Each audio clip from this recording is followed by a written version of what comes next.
Hello, আসসালামু আলাইকুম। Welcome back.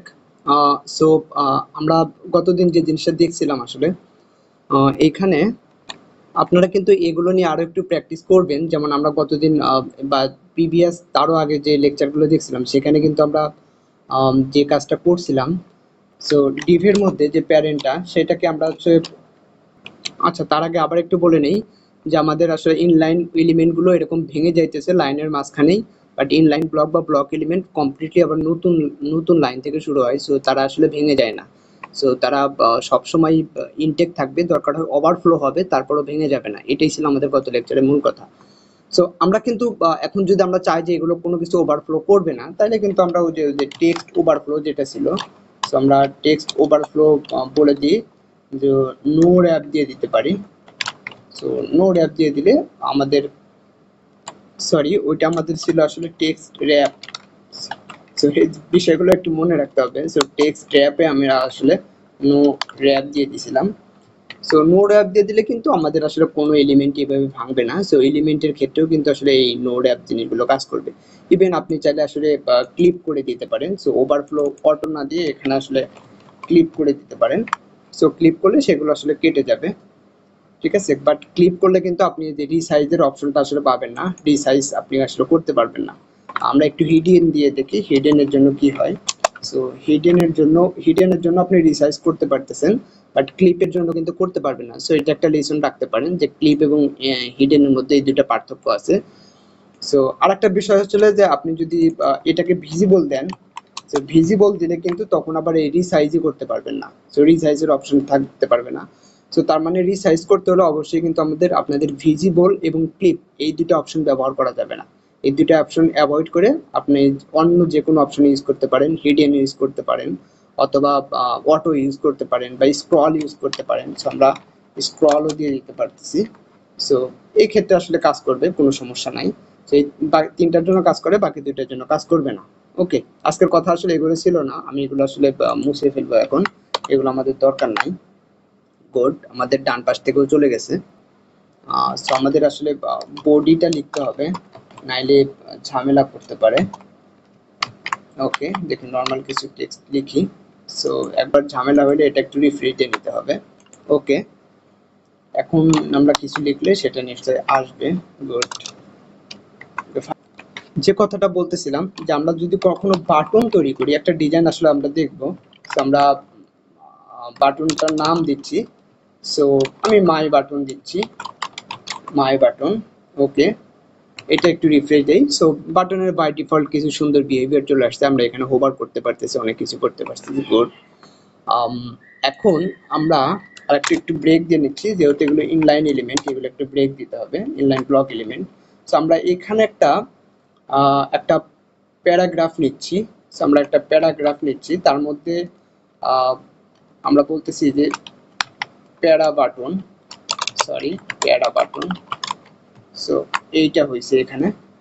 So আমরা প্রথম দিন একটা দেখছিলাম যে বাটনটাকে কিভাবে মাই বাটনের মতো করতে পারি। আমি ঠিক কুইক সেম জিনিসটা আবার করতেছি। সো আপনারা যদি মনে করতে পারেন সেটা ভালো, আপনারা করে ফেলতে পারেন। সো আমি স্টাইল দিচ্ছি, স্টাইল, তারপর আসলে প্যারাগ্রাফ। প্যারাগ্রাফের মধ্যে আমরা ব্যাকগ্রাউন্ড একটা কালার দিতে হবে। সো ব্যাকগ্রাউন্ড কালার আপাতত কিছু একটা দিয়ে নিচ্ছি, আমরা যেহেতু মেইন ফোকাসটা এখানে না।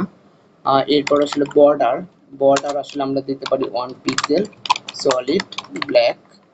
সো বর্ডার হইলো, আমরা বর্ডারের রেডিয়াস দিতে পারি বর্ডার রেডিয়াস। সো বর্ডার রেডিয়াসে আমরা কি দেব, so for example 10 pixel, sorry আমরা ওখানে 4 পিক্সেল দিয়ে দিতে পারি। এটা একটু সেভ করি। আচ্ছা, এরকম আসছে। আমরা বাটনের জন্য একটা আসলে উইডথ দেব। সো বাটনের জন্য আমরা আসলে উইডথ দিয়ে দিচ্ছি ফর এক্সাম্পল 50 পিক্সেল, এবং হাইট, হাইট তাও দিয়ে দিচ্ছি, হাইট এটাও আসলে 50 পিক্সেল দিলাম। সো আসলে উইডথটা একটু কম হয়ে গেছে, ওভারফ্লো করতেছে। সো আমরা আরেকটু উইডথ বাড়াই দিচ্ছি, 100ই করে দিচ্ছি। This is good. এখন এই প্যারাগ্রাফ যেটা, সেটাকেও আমরা একই উইডথ এবং হাইট দেব, সরি। সো এইটাকে আমরা একটু গ্লোবালে ডিক্লেয়ার করতেছি। সো বাটন, এবং আমরা এখানে বলি যে প্যারাগ্রাফ, দুজনের জন্যই আমরা ডিজাইনটা দিব। সো এইরকম আসছে বাটন এবং প্যারাগ্রাফ দুজনের। সো এখানে দেখা যাচ্ছে যে এইটাকে উইথ দিলাম, এটা যত সুন্দরভাবে আসছে সেন্টারে আসছে, বাট এইটা কিন্তু সেন্টারে আসে নাই। আমরা আপাতত ব্যাকগ্রাউন্ড কালার ইগনোর করতেছি এবং আমরা হোভার ইফেক্টটা ইগনোর করতেছি। আমাদের মেইন ফোকাস এটা, একটা কন্টেন্টকে কিভাবে সেন্টার করা যায়। এটার অনেক এফিসিয়েন্ট ওয়ে আছে, বাট আমরা আসলে বেসিক থেকেই ধীরে ধীরে শিখবো। সো এটাকে সেন্টার করার জন্য আমাদের কিন্তু মনে আছে যে অ্যালাইন নামের, টেক্সট অ্যালাইন নামের একটা অপশন আছে। সো এইটা দিয়ে আমরা সেন্টার করতে পারি। সো আমরা দেখি এটার সেন্টার করলে কি হয়। প্যারাগ্রাফের জন্য আমরা টেক্সট অ্যালাইন দিলাম, তারপর আসলে যে সেন্টার বলে দিচ্ছি text align followed by centre. So এইটা যদি দেই তাহলে কিন্তু এই টেক্সট অ্যালাইন সেন্টার কিন্তু হরিজন্টাল সেন্টার করে, এটা কিন্তু ভার্টিক্যালি সেন্টার করে না। সো এইটা একটা সমস্যা, ভার্টিক্যালি সেন্টার করতেছে না। আর যাই হোক, আপনারা কিন্তু মনে রাখবেন যে আমরা এই আগে যে মাই বাটনটা তৈরি করছিলাম অনেকদিন আগে, সেখানে কিন্তু প্যাডিং দিয়ে করছিলাম, 4-5 থেকে সমান সংখ্যক প্যাডিং দিয়েছিলাম, দেওয়ার ফলে এটা আমাদের সুন্দর একটা বাটনের মতো হয়েছিল। কিন্তু আমরা বাটনের বিহেভিয়ার যেটা দেখতেছি উইথ এবং হাইট দিয়ে এই বাটনটা অটোমেটিক যে বিহেভিয়ারটা দেয়, সেইটা কিন্তু উইথ এবং হাইট দিয়ে আমরা এখানে যে কোনো এলিমেন্টের এরকম পাইতেছি না। সো আমরা আজকে উইথ এবং হাইটটাকে ফোকাস করতেছি, কারণ সাধারণত প্যাডিং দিয়ে এরকম আমরা করতে চাই না, এই অর্থাৎ এইরকম বৈশিষ্ট্য চাইতেছি। তাহলে এখন আমরা কি করতে পারি? সো ফার আমরা যা শিখছি তা দিয়ে কি আমরা আসলে করতে পারবো? সো আমরা দেখি যে আমরা বুঝতেছি যে আমরা প্যাডিং টপ যদি দেই, সো প্যাডিং রাইট না, প্যাডিং টপ ফর এক্সাম্পল আমরা দিয়ে দিলাম, যেহেতু এটা হাইটটা 50 পিক্সেল, সো আমরা মেবি 20 পিক্সেলটা দিয়ে দিলে আমাদের এইরকম কিছু একটা আসতে পারে। এখানে কিন্তু দুইটা প্রবলেম হচ্ছে, প্যাডিং 20 পিক্সেল যদি আমরা বাদ দিয়ে দিই, আমরা এটাকে যদি কমেন্ট করি, এটা যদি কমেন্ট করে দিই, তাহলে দেখা যাবে যে আমাদের বক্সের হাইটটা ছোট হয়ে গেছে। আমরা যদি কার্সারটা এখানে রাখি, সো এটাকে আগে 20 পিক্সেল করে দিই, কার্সারটা এখানে রাখার পর কন্ট্রোল এস দিলে দেখা যাবে যে আমাদের এই যে বর্ডারটা কিন্তু, অর্থাৎ বক্সটাই বড় হয়ে গেছে আসলে টোটালি। আমাদের আগে ছোট ছিল, যে এখান থেকে 20 পিক্সেল আছে উপর থেকে। আর সো এইটা কিন্তু আসলে ভালো ওয়ে হচ্ছে না, কারণ হাইট যদি আমরা চেঞ্জ করে দিই, এখানে 100 থেকে যদি 50 থেকে যদি এটা 100 করে দিই, তাহলে দেখা যাবে যে মাই বাটন ঠিকই সেন্টারে আছে, কিন্তু আমাদের প্যারা বাটন আসলে ঠিকঠাক মতো নাই, কারণ এইখান থেকে আসলে 20 পিক্সেল রেখেছে এখানে এসছে, অর্থাৎ এটা ডাইনামিক হয় নাই, ঠিক মতো হয় নাই, পারফেক্টলি সেন্টারে হইতেছে না। তাহলে আমরা কি করতে পারি? টেক্সট অ্যালাইন কিন্তু সেন্টার করতে পারে না, এটা হরিজন্টালি সেন্টার করে। তো হরিজন্টালি সেন্টার আছে, আমাদের এখন ভার্টিক্যালি সেন্টার করতে হবে। এইটা আসলে কিভাবে করব? সো আমরা আগে এটা এগেইন 50 করে দিচ্ছি। ওকে, তার মানে আসলে আমাদের প্যাডিং দিয়ে কাজ হবে না, প্যাডিংটা আমরা আসলে ডিলিট করে দিচ্ছি, প্যাডিং দিয়ে আমাদের আশানুরূপ কাজ আমরা করতে পারতেছি না। ওকে, আমরা আসলে যে প্যারাগ্রাফের যে উইথ এবং হাইটটা ছিল, এটা প্যারাগ্রাফের মধ্যে নিয়ে আসি। সো এখানে রেখে দিচ্ছি, বাটনেরটা বাটনেই থাকুক। ওকে, আমরা একটু সেপারেট করে রাখতেছি। সো আমাদের আমাদের টেক্সটের, প্রতিটা টেক্সটের আসলে এর হাইট আছে আসলে।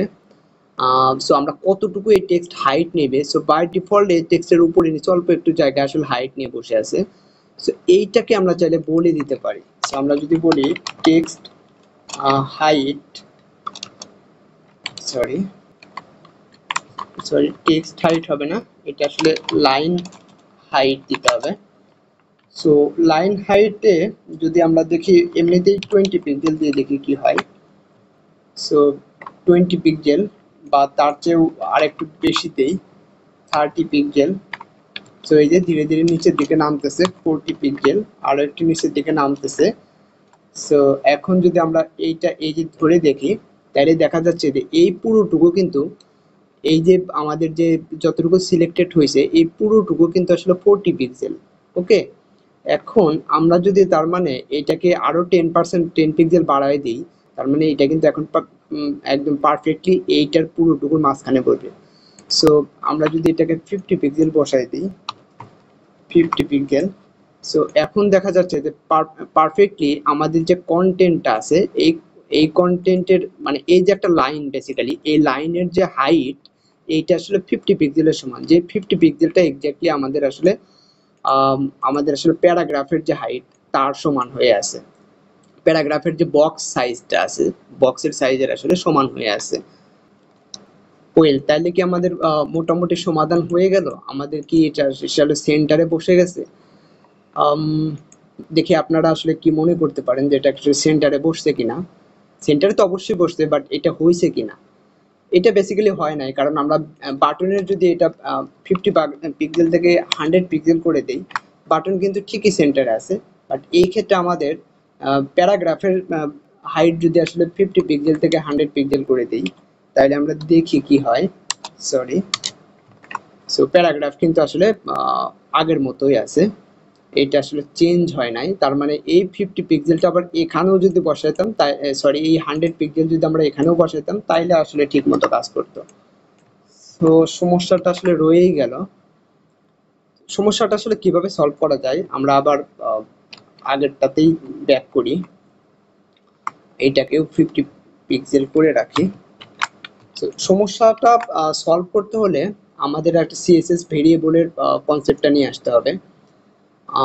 আচ্ছা, তার আগে আমি আর একটা জিনিস দেখাই, যে লাইন হাইটের ব্যাপারে আর কি। এটা তো 50 পিক্সেল ছিল, তো আমরা যদি এখানে একটা নতুন লাইন লিখি, সো প্যারাগ্রাফ,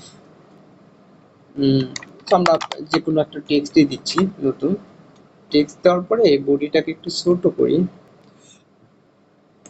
আচ্ছা, ওটা এখন না দেখায় আসলে। ওকে, এটা ছোট হয়েছে আসলে। সো এই যে লাইন হাইট যে জিনিসটা আসলে নির্দেশ করতেছে, সো ফার আমাদের যেহেতু এই বক্সটা ছোট হওয়ার কারণে আমাদের এই ভিতরে কন্টেন্ট কিন্তু আসলে র্যাপ হয়ে গেছে, র্যাপ হয়ে নিচে চলে আসছে। সো এটা এত নিচে কেন আসছে, এইটার কারণ কিন্তু এই লাইন হাইটের কারণে। আমরা যদি এটা কমেন্ট আউট করে দিই, তাহলে দেখা যাবে যে এটা পরস্পরের সাথে আছে, কারণ প্রতিটা লাইনের হাইট খুব বেশি না, এটা লাইন হাইট খুব বেশি না। সো একটা নতুন লাইনে যে টেক্সট আসে, সে কিন্তু উপরের যে টেক্সটটা আছে তার লাইন হাইটকে রেসপেক্ট করে পরের অংশে বসে। তো এই কারণে লাইন হাইট যতক্ষণ আমরা 50 পিক্সেল দিয়েছিলাম, তখন আসলে এটা অত নিচে আসছিল, কারণ এইটার হাইটটা অনেক বেশি, আর এইটার হাইট তার পর থেকে শুরু হবে। ওকে, সো এইটা লাইন হাইটের একটা বিষয় ছিল। যাই হোক, আমাদের মেইন বিষয়তে আসি। সিএসএস এ ভেরিয়েবল তৈরি করা যায়। আমরা ঠিক জানি না আপনারা প্রোগ্রামিং এর সাথে পরিচিত কিনা। তো প্রোগ্রামিং এ আপনারা ভেরিয়েবল ব্যবহার করছেন সি প্রোগ্রামিং এ হয়তো। তো সেখানে একটা ভেরিয়েবল কোথাও ডিফাইন করে সেই ভেরিয়েবলটার ভ্যালু যে কোনো জায়গায় আপনি চাইলে চেঞ্জ করে দিতে পারতেন। এইরকম ঘটনা আসলে ভেরিয়েবলে করা সম্ভব হইতো। চেঞ্জ করা যায় বলতে আমরা ওই ভেরিয়েবলটাকে রিইউজ করতে পারি, অনেক জায়গায় রিইউজ করতে পারি, সো একই ভ্যালু পাই। সিএসএস এও এরকম ভেরিয়েবল তৈরি করা যায়। ওকে, আমরা এখন একটা ভেরিয়েবল তৈরি করব। সো ভেরিয়েবল তৈরি করার জন্য এরকম দুইটা ড্যাশ দিতে হবে, তারপর হচ্ছে ভেরিয়েবলের নামটা লিখতে হবে। সো আমাদের প্রথমে তাহলে আমরা নাম দিয়ে নিচ্ছি। সো আমরা মাই ভার দিয়ে দিলাম, বা মাই ভেরিয়েবলের জন্য দিয়ে দিচ্ছি। এরপর একটা কোলন দিতে হবে নর্মাল যেরকম। এরপর আমরা এই হাইটটা এখানে না লিখে আমরা হাইটের ভ্যালুটা, সরি এখানে থাকুক, এই 50 পিক্সেলটা আমরা এইখানে বসাই দিই। ওকে, তাহলে বস্তুত কি ঘটনা ঘটলো, যে মাই ভার নামের একটা ভেরিয়েবল আছে বা মেমোরি লোকেশন আছে, যার ভিতর আমরা অ্যাসাইন করলাম আসলে কত, 50 পিক্সেল। এবং এইটাকে আমরা চাইলে যে হাইটের এখান থেকে আমরা মাই ভার না লিখে, সরি এটা আমরা আসলে মাই হাইট লিখি, একটা ভালো নাম লিখে দিই, সিআইজিএসটি মাই হাইট লিখলাম। অথবা শুধুই হাইট লিখি, দেখি ক্যাপিটাল দিয়ে লিখছি, আপনারা স্মল দিয়ে লিখেন না, কারণ এই হাইটের সাথে মিশাতে চাইতেছি না। অথবা স্মল দিয়েও লিখতে পারেন, তাতেও কোনো সমস্যা নাই। হাইট দিয়ে দিলাম।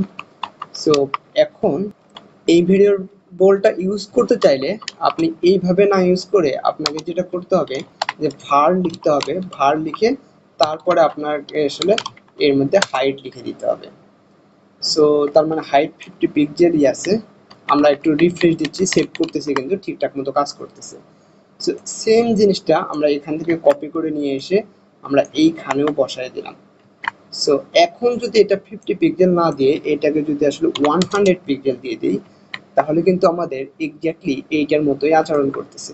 তো এটাকেও যদি আমি 100 পিক্সেল দিয়ে দিতাম, সো এটাও কিন্তু যেরকম আচরণ করতেছে এটাও কিন্তু এখন সেরকম আচরণ করবে। বাট এগেইন আমরা এখানে নেটিভ ওয়েতে করতে পারি নাই, এখানে যেমন সরাসরি হাইট দিয়ে দিছি, এইখানে হাইটটা এখন একটা ভেরিয়েবলের মধ্যে দিতে হয়েছে আমাকে। সো এইটা আসলে পারবো না, কারণ বাটন বাই ডিফল্ট এমনভাবে তৈরি করা হয়েছে যে কারণে এই বৈশিষ্ট্যটা দেখা যাবে। এইটা আসলে এটা নেটিভ বাটনের বৈশিষ্ট্য। এটা কেমনে করা হয়েছে কোডটা, এটা এক্স্যাক্টলি রিভিল করা হয় নাই। সো আমরা চাইলে সরাসরি হাইট দিয়ে এরকম জিনিস সোফার এখন আমরা তৈরি করতে পারতেছি না, বাট তৈরি করতে পারবো অবশ্যই পরে, যেটা খুব ভালো হইতে, এটা মডার্ন হইতে আমরা তৈরি করতে পারবো। বাট এখন আমরা এরকম র শিখতেছি, কারণ এগুলো শিখতে শিখতে অনেক কনসেপ্ট আমরা শিখে যাব। যেমন আমরা ভেরিয়েবলের একটা কনসেপ্ট শিখে গেলাম, লাইন লাইন হাইটের একটা কনসেপ্ট শিখে গেলাম, যে লাইন হাইট বলতে এক্স্যাক্টলি কি মিন করে, অথবা টেক্সট অ্যালাইন সেন্টার, এই সেন্টার আসলে কোন সেন্টারকে মিন করে, সেই জিনিসগুলো আমরা আসলে দেখলাম। সো এই মোটামুটি আসলে আমরা এইভাবে লাইন হাইট ভেরিয়েবলের কনসেপ্ট ইউজ করে শাক দিয়ে মাছ ঢাকার মতো কাজ আর কি, সেই কনসেপ্ট ইউজ করে আমরা কোনো রকম আসলে এটা একটা কপি তৈরি করছি, বাট এক্সাক্ট জিনিস এখনো তৈরি করতে পারি নাই। এটা হয়তো আমরা পরে তৈরি করবো কোনো এক সময়। আমরা কিন্তু এখনো কোনো ফুল ফ্লেজ ডেভেলপমেন্টের মধ্যে ঢুকি নাই। আমরা কেবল কিন্তু মাথায় রাখতে হবে যে আমরা ভালো কোনো ওয়েব পেজ ডিজাইন করতেছি না, আমরা কেবল বিভিন্ন প্রপার্টির কাজগুলো শিখতেছি, কোন প্রপার্টির কাজ কি, কিভাবে এটা রেন্ডারিং এ হেল্প করে সেইগুলো শিখতেছি। আমরা কিন্তু এখনো এক্সাক্ট একটা বড় ওয়েব পেজ সরাসরি ডিজাইন করে সেখানে একটা ওয়েব পেজ বানাইতেছি, ব্যাপারটা এখনো ওরকমই যায় নাই। আমরা জাস্ট র প্রপার্টি গুলো শিখতেছি, পসিবল ভ্যালু গুলো কি হয়, কিভাবে কাজ করে, এইগুলো বিভিন্ন কেস গুলো আমরা আসলে শিখতেছি। সো ভুল বুঝলে হবে না, আমাদের এইভাবে এগুলো শেখাটা খুবই প্রথমে জরুরি। টেক্সট অ্যালাইনের কথা যখন চলে আসছে, আরেকটু কথা বলি। ভেরিয়েবল না পরে আমরা আরো পরে হয়তো দেখবো, সোফার ভেরিয়েবল আমরা এতটুকু ইন্ট্রোডিউস করতেছি। টেক্সট অ্যালাইনের যদি আরেকটু কথা বলি, যে আমরা যদি এই প্যারাগ্রাফের মধ্যে না রেখে একটা ডিভের মধ্যে রাখতাম, তো আমরা একটা ডিভের মধ্যে রাখছি এই প্যারাগ্রাফটা, এবং ডিভের জন্য কিছু ডিজাইন দিচ্ছি। আমরা একটু সেভ করি, ওকে। ডিভের জন্য কিছু ডিজাইন দিচ্ছি। প্রথমে আমরা আসলে বর্ডার দেব, so 1 pixel solid solid black. এরপরে আসলে আমাদের এরকম আসছে, আচ্ছা থাকুক, এরকমই থাকুক। এখন যদি আমরা এর ভিতরে টেক্সট অ্যালাইন সেন্টারটা এখান থেকে কেটে নিয়ে আসি, আমরা কেটে নিয়ে আসছি, নিয়ে এসে এই ডিভের মধ্যে দিচ্ছি। ডিভ কিন্তু এই আউটার যে বর্ডারটা দেখতে পাচ্ছি এই স্পেসে আছে, এইটার মধ্যে যদি দিই, দিয়ে যদি আসলে এটা সেভ দিই, তাহলে কি হচ্ছে, এই টেক্সট অ্যালাইন সেন্টার কিন্তু যদি আমরা ডিভের মধ্যে দিছি, কিন্তু ডিভের যত চাইল্ড আছে সবার জন্যই আসলে এটা সেন্টারে চলে আসতেছে। এটা হচ্ছে প্রথম কথা। আর দ্বিতীয় কথা হচ্ছে, এটা কিন্তু এলিমেন্টকে সেন্টারে নিচ্ছে না, এটা শুধু টেক্সটকে ওই এলিমেন্টের মধ্যে সেন্টারে নিচ্ছে। অর্থাৎ কোনো একটা টেক্সট যে এলিমেন্টের মধ্যে আছে তার সেন্টারে, হরিজন্টাল সেন্টার, এটা আমাদের এটা ভার্টিক্যালও সেন্টার আছে, কারণ আমরা ওইভাবে এটা হ্যান্ডেল করছি, বাট হরিজন্টালি সেন্টারে রাখে ওই ওর নিজের প্যারেন্টের মধ্যে। কিন্তু এই ডিভের চাইল্ড কিন্তু এই প্যারাগ্রাফ ছিল, প্যারাগ্রাফ কিন্তু নিজে সেন্টারে আসে নাই, ঠিক আছে। আমরা আমরা চাইলে ডিভের মধ্যে আবার হচ্ছে এখানেও প্যাডিং ট্যাডিং দিয়ে এদেরকে সরাইতে পারতাম। যাই হোক, এগুলো ব্যাপার কিন্তু আরো, তার মানে আসলে অনেক কিছু আরো শিখতে হবে, এখনো কিন্তু আমরা এগুলো শিখি নাই। সো এগুলো আমরা এখন পজ দিচ্ছি, যে এলিমেন্টকে বিভিন্ন জায়গায় কিভাবে পজিশন করে, এই ব্যাপারগুলো, মানে এগুলো আসলে কোর জিনিসপত্র এবং একটু অ্যাডভান্স জিনিসপত্র, যেগুলো আমরা পরবর্তীতে কোনো একটা সময় হয়তো শিখবো। এখন আপাতত একটু এগুলো একটু পজ দিচ্ছি, পরে রিজিউম করব। সো এখন আমরা আসলে টেক্সট নিয়েই, পরবর্তী টেক্সট ইমেজ এগুলো নিয়েই পরবর্তী কিছু লেকচার হয়তো কন্টিনিউ করব। তারপর আবার আমরা এইসব বক্সে ফেরত আসবো এবং বিভিন্ন পজিশনিং জিনিসপত্র আবার, অর্থাৎ কিভাবে একটা এলিমেন্টকে পজিশন করতে হয়, কিভাবে একটা টেক্সটকে সেন্টারে আরো একটা মডার্ন ওয়েতে পজিশন করতে হয়, এইগুলো পরে আবার আবার নতুন করে আমরা আসলে দেখবো। সো অনেক কিছুই বাকি আছে, হয়তো আমরা কেবল অর্ধেকে আসছি, অথবা আমাদের একটা একটা লেভেল আসলে আমাদের এখন সোফার কমপ্লিট হলো। So thank you all.